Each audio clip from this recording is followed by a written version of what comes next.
Hi, welcome to episode 104 of Pink's Picks Book Racks, commentary from a retired high school English teacher.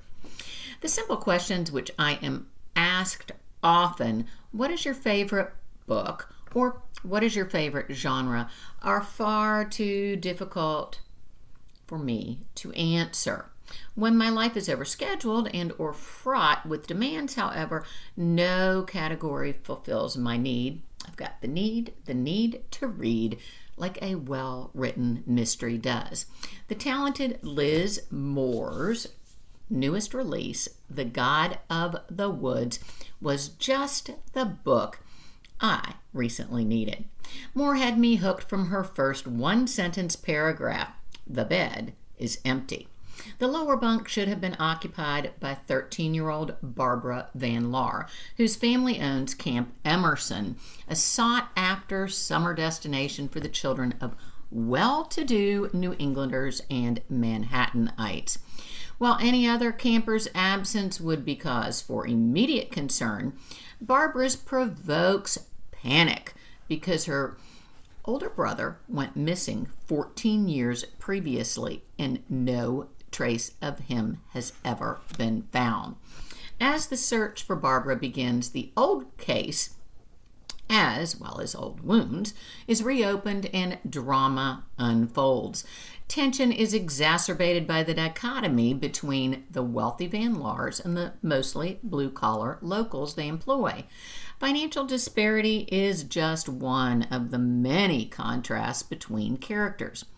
There are criminals and innocents, the sober and the addicted, the faithful and the infidels, the kind and the cruel, the educated and the ignorant, the authentic and the fraudulent, the perpetrators and the victims.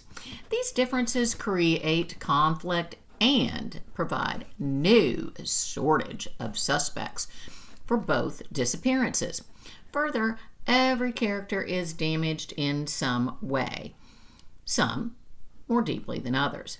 Moore's structure only adds to the suspense. She begins with not one, but two epigraphs, each reflecting the juxtaposition of the beauty and danger in the Adirondack woods. These are followed by a map of the campground, which, we discover later, was created to aid in the latest investigation. From there, the narrative rotates between 6 characters. Louise is the 23-year-old counselor who discovers Barbara's empty bed and has secret ties to the family.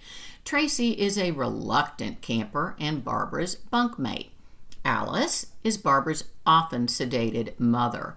Jacob was accused of and prosecuted for 11 murders and is now on the loose. Carl was charged in Bear's, Barbara's brother, disappearance, but died before trial. And Judy is the first female investigator in the state for New York's Bureau of Criminal Investigation. Her stellar work, unfortunately, is frequently undermined by sexist supervisors. The perspective changes are accompanied by 13 setting, specifically timeline shifts. Woods begins in August of 1975, then jumps around from 2 months earlier, when the camp opens, to the 1950s, 1961, 1962, winter 1973, and days 1 through 5 after Barbara's disappearance. Within each of these shifts, there are flashbacks to even other time periods.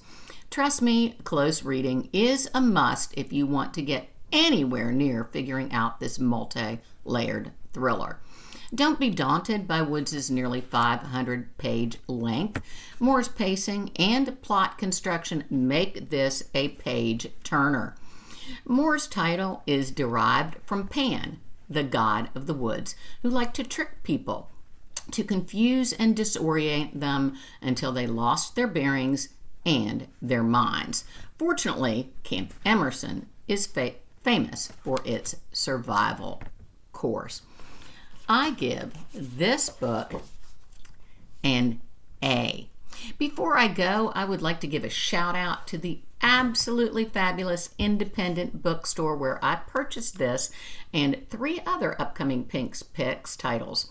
If you're a bibliophile, and you must be if you're watching this, and you're near Boston, a trip to Jabberwocky Books in Newburyport would indeed be worthwhile.